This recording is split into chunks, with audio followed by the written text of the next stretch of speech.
There are moments in history that shape not just a religion, but the future of an entire civilization. In the year 632 of the Common Era, in the city of Medina, the Prophet of Islam, Muhammad, peace and blessings be upon him, passed away. In the hours and days that followed, a political structure began to form, one that would eventually lay the foundation for what we now call the Sunni and Shia identities. In his final days, the Prophet reportedly said, "Bring me pen and paper, so I may write something for you that will prevent you from going astray."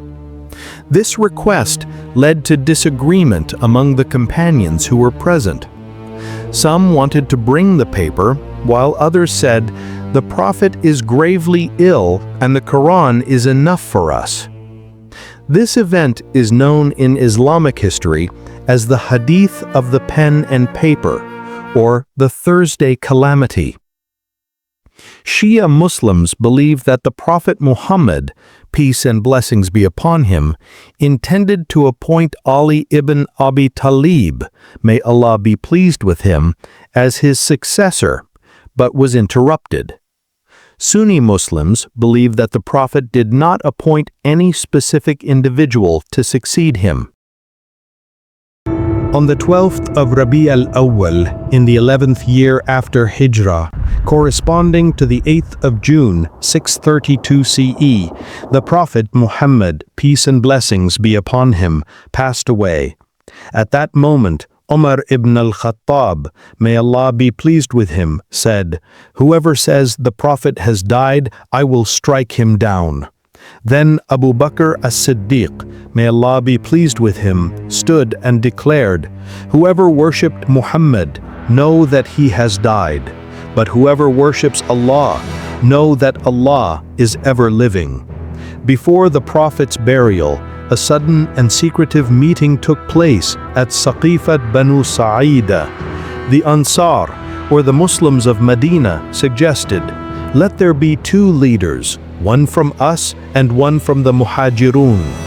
The Muhajirun, the migrants from Mecca, believed that since the Prophet was from the Quraysh tribe, the leadership should remain among Quraysh. At that moment, Umar ibn al-Khattab, may Allah be pleased with him, pledged allegiance to Abu Bakr, may Allah be pleased with him, saying, "I give my oath of allegiance to Abu Bakr." The Prophet Muhammad, peace and blessings be upon him, passed away at midday. By the afternoon, the meeting at Saqifat Banu Sa'ida had already begun. By the evening, Abu Bakr, may Allah be pleased with him, had already been chosen as Caliph. The entire process unfolded in just a few hours.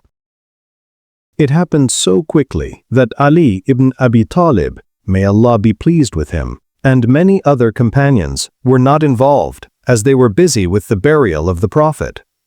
Shia Muslims argue that this decision was rushed and politically motivated, excluding the Prophet's family, the Ahl al-Bayt.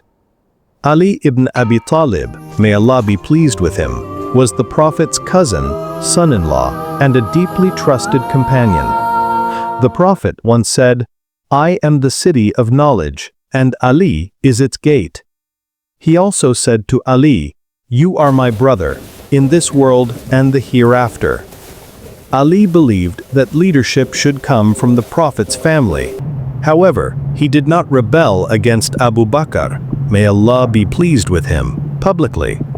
He withheld his pledge of allegiance for about 6 months after the Prophet's death. Shia Muslims say that he was forced to accept. Sunni Muslims say that he accepted later for the sake of unity.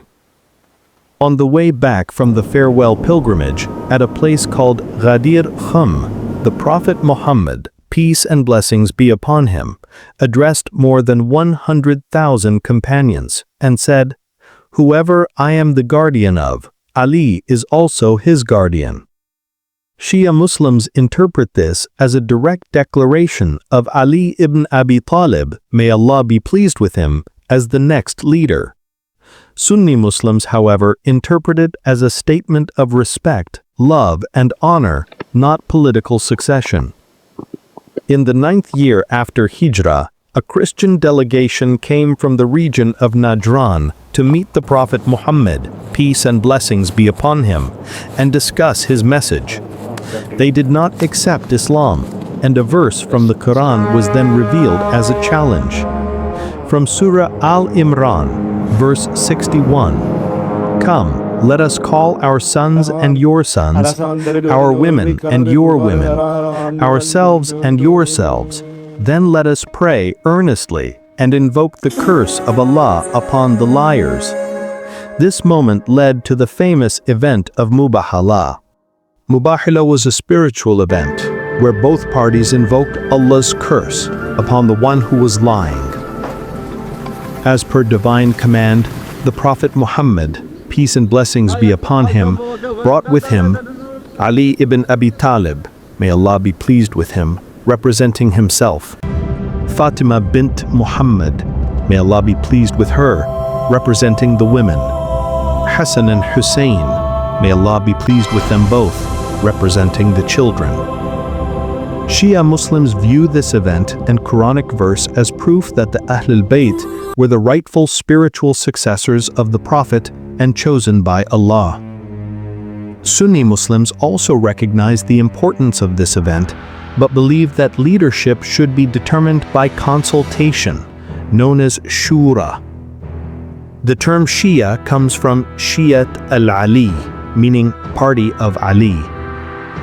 They believe that the Prophet Muhammad, peace and blessings be upon him, appointed Ali, may Allah be pleased with him, as leader. They believe that the caliphate should be based on imamat, a divine appointment. The term Sunni comes from Ahl Sunnah wal Jama'ah, meaning followers of the Prophet's tradition and the united community. Sunni Muslims believe the Prophet Muhammad, peace and blessings be upon him, did not name a successor. They believe that the caliphate should be decided through consultation.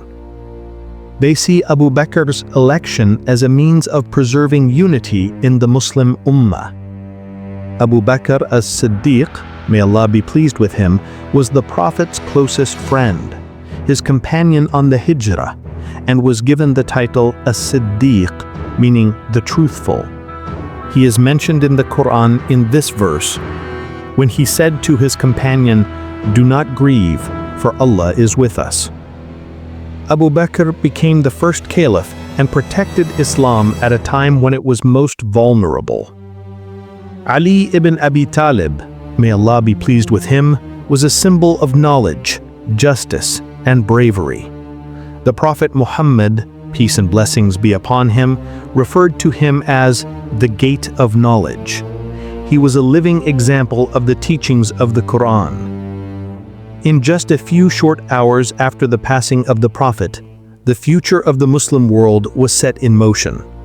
From the issue of succession came the divide between Sunni and Shia.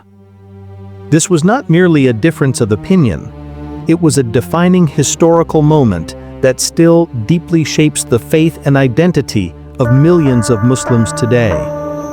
To be continued. The next episode will begin with the rule of Abu Bakr as-Siddiq, may Allah be pleased with him.